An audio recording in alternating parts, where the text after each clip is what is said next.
¿Cómo le va? Buenas noches. Aquí estamos en primera persona por Canal 13 de Santa Fe. Miren, esta noche hay muchos temas para hablar. En un segundito nada más vamos a estar hablando del empleo, algo que preocupa a muchísima gente. ¿Cómo está la ciudad de Santa Fe? Vamos a hablar también con Jorge Gen sobre una denuncia que hace de la justicia penal y de un fallo que no deja conforme a nadie en el norte de la provincia. Vamos a estar hablando también de la energía.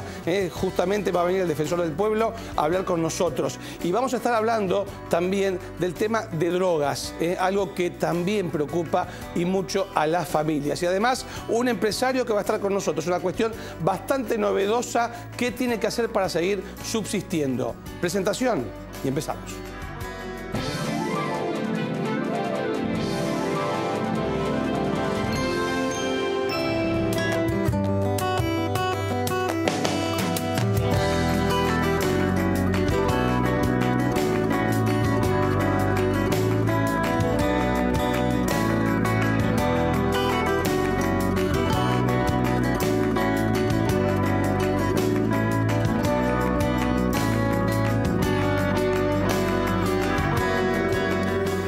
Vamos a estar hablando del tema del empleo, de la desocupación. Está Andrea Balsaña, que justamente está a cargo de la Secretaría de Desarrollo Estratégico y Resiliencia aquí en la Municipalidad. ¿Cómo le va, Andrea? ¿Cómo está usted? Muy bien. Hay cuestiones que siempre uno tiene como imagen de la ciudad de Santa Fe, ¿no? Santa Fe, la ciudad del empleo público, y de ahí no se mueve. ¿Ha cambiado eso? Sí, la verdad que sí. En los últimos años esto ha cambiado. Y es gracias a un trabajo sostenido que venimos haciendo desde el gobierno de la ciudad con las instituciones y las entidades productivas de la ciudad, ¿no? Es cierto lo que vos decís, porque Santa Fe, al ser capital provincial y al reunir además la sede de muchas instituciones provinciales, tiene una mayor presencia de empleo público. Además tiene un polo científico educativo muy importante que también a veces se registra dentro del empleo público, porque muchas universidades, la universidad y el CONICET y todos sus institutos son del Estado. Pero la ciudad ha crecido y tenemos datos muy alentadores, que la verdad que cuando nos lo proponíamos hace unos años nos parecía no tan fácil de llegar. Pero los últimos datos del INDEC nos marcan que tenemos una tasa de desempleo de solo 3 puntos, 3.3 para ser exactos. ¿En la ciudad de Santa Fe? En el Gran Santa Fe, porque se mide el conglomerado Santa Fe, que es muy menor a la nacional, que es de 7 puntos de promedio, e incluso a la media provincial. Cuando históricamente Santa Fe tenía la carga de mayor desempleo, todos recordarán, aparte saliendo de la crisis de 2001, cuando estaba la situación más crítica en el país.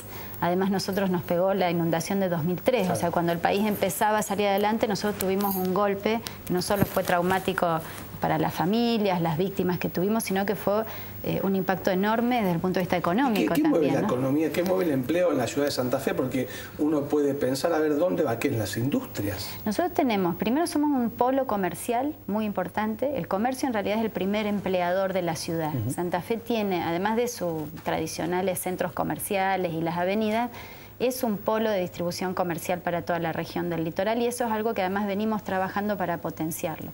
Pero además lo que nos permitió en los últimos 2 años mantener y crecer el empleo registrado, que esto es un indicador que toma el Ministerio de Trabajo de la provincia, que es un indicador muy interesante porque mira el empleo que está registrado, ¿no?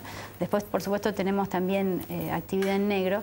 Nosotros hemos crecido y lo que más activó esto fue la construcción. De hecho, en los datos del último trimestre de 2017, llega casi a 5 puntos de crecimiento del empleo registrado de la construcción. Nosotros tuvimos en 2016, incluso a diferencia de otras ciudades y del resto del país que tuvo un impacto grande, con los cambios económicos que se impulsaron para frenar la situación cuando hablamos de crisis. Cuando hablamos del tema de la construcción, hablamos de pública y privada. Pública y privada, pero y además digo, ¿los planes de vivienda del Estado provincial o del Estado nacional influyen? Totalmente. Nosotros tuvimos, por eso te digo, 2016 y 2017 se incrementó una actividad de la construcción muy importante, sea en obras públicas, pero también mucha obra privada, que es lo que permitió que este sector vaya creciendo. Tenemos inversiones grandes en la ciudad, por mencionar, además de las grandes obras de desagüe que se vienen haciendo.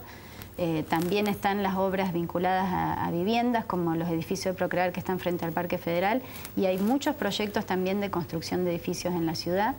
Es un sector que dinamiza mucho y que además en este caso los datos nos muestran que en los últimos 2 años ha sido el que activó la actividad en la ciudad de Santa Fe. En un momento estábamos el año pasado hablando acá en Santa Fe y se hablaba de los clústeres de cerveza artesanal, por ejemplo. Digo, estos emprendimientos. ¿Dan resultado realmente o es un globo de ensayo que no funciona? No, yo estoy muy sorprendida porque si bien vengo vinculado a ellos, la verdad que, bueno, con esta nueva responsabilidad que me encomendó José, estamos trabajando muy fuerte con los clústeres. Y por decirte el caso de cerveza, hace 5 años eran un grupo de hobbyistas, como se llaman, que le gustaba y estaban haciendo su cerveza artesanal. Hoy tenemos 12 empresas, industrias de cerveza artesanal en la ciudad y en diciembre abrieron 5 bares cerveceros, o sea que dieron el salto a la gastronomía. Eso solo ha generado 100 y pico puestos de trabajo.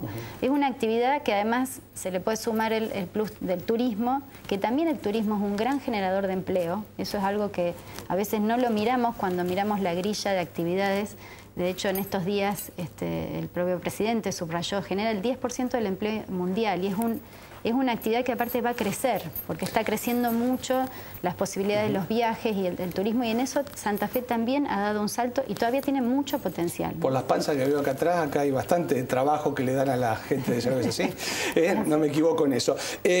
A ver, hace falta capacitación, porque cuando hablamos de estos emprendimientos, hace falta capacitación por parte del Estado fundamentalmente para saber dónde apuntar. Digo, ¿eso también lo tuvieron en cuenta o lo están armando ahora? Bueno, hay un trabajo que se viene haciendo vinculado a las escuelas de trabajo, que es este proyecto que tenemos orientado a los jóvenes, que es pensar, porque nosotros teníamos detectado en la ciudad muchas instancias, instituciones que brindan capacitación laboral, pero no necesariamente en los temas que la industria y las empresas necesitan. Entonces, cuando uno empieza a mirar la globalidad, uno puede detectar qué sectores tienen más capacidad de crecimiento por su situación contextual, pero además que generan más empleo. Y sobre eso es lo que estamos trabajando. Los clústeres son un polo importante, está el polo de diseño, está el clúster de la mesa de tecnología. Santa Fe tiene parte de una capacidad científico-tecnológica de punta que le permite tener empresas en el parque tecnológico que, por ejemplo, exportan con un precio de tonelada muy superior a la agropecuaria. Andrea, y ahí es donde nosotros estamos trabajando ahora. No tengo más tiempo, pero hay un dato que no sé si ustedes también están trabajando obviamente en esto. Los jóvenes que por ahí dejan de estudiar pero que quieren trabajar y tal vez no tengan capacitación, digo, ¿esos jóvenes están incluidos dentro de esto? Las escuelas de trabajo están orientadas a los chicos de 16 a 26 años que no estudian ni trabajan, y es ayudarlos a que terminen la escuela, en muchos casos que es lo primero, accedan a un curso de formación o se animen a encarar un emprendimiento, que eso es lo que estamos trabajando ahora. Andrea, gracias por haber venido. No, muchísimas gracias. Vamos a ir al otro sector porque está el diputado Jorge Gen con nosotros. ¿Cómo anda, Gen? ¿Cómo le va? ¿Cómo le va? ¿Cómo anda? Bien, gusto. Gen, a ver, Bonfatti otra vez presidente de la Cámara.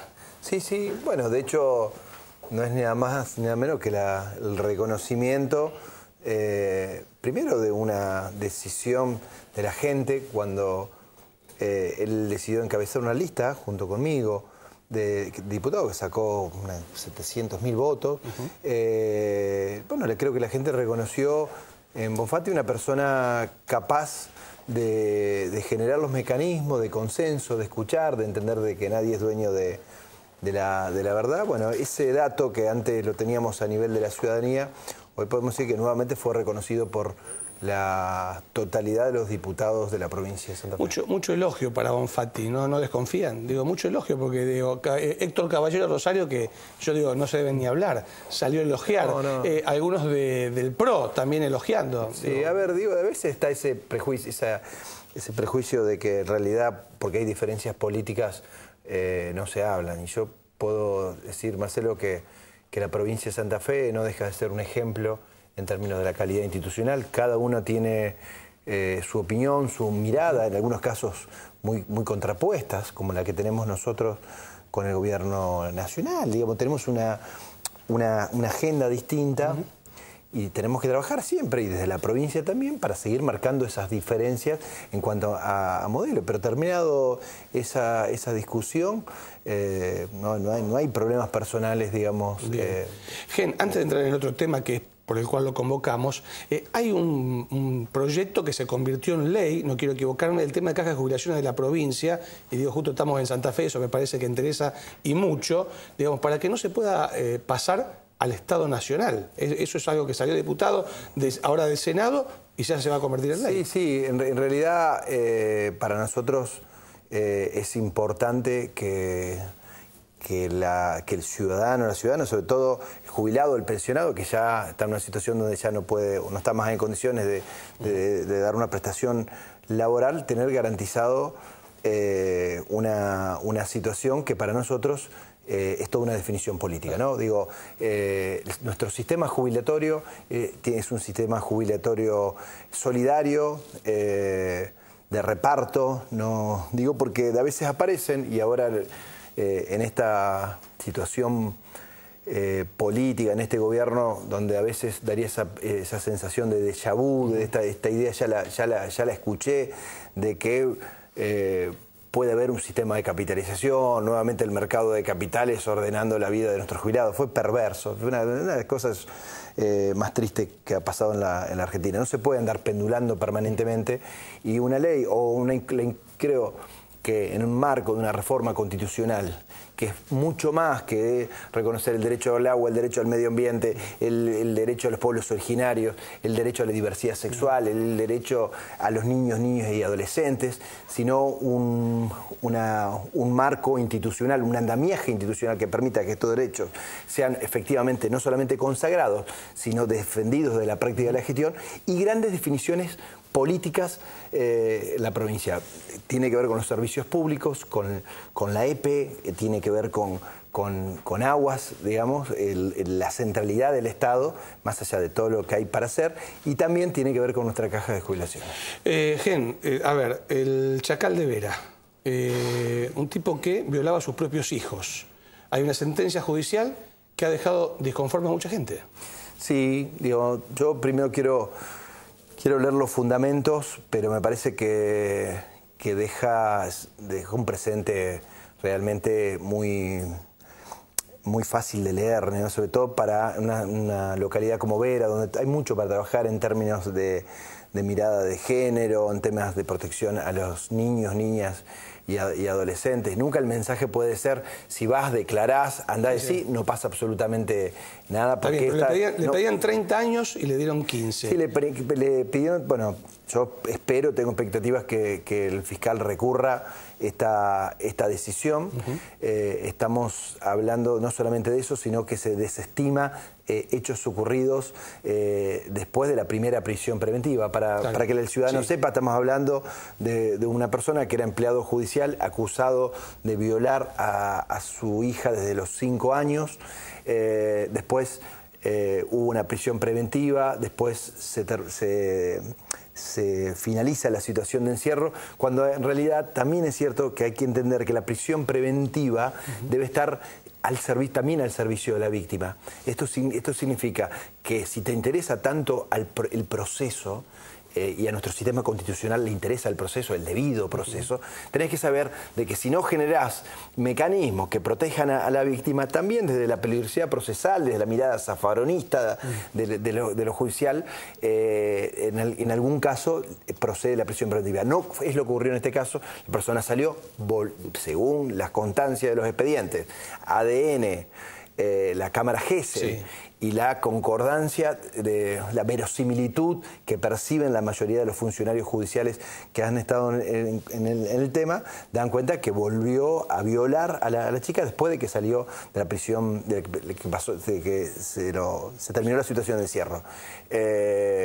Ese hecho fue desestimado. En la corrupción de menores como delito, en ese caso, también fue desestimado. No es un buen mensaje, y además hay personas que son víctimas. Una cosita, Marcelo, digo, muchas veces se habla de la reforma constitucional como si fuera una cuestión del sexo de los ángeles.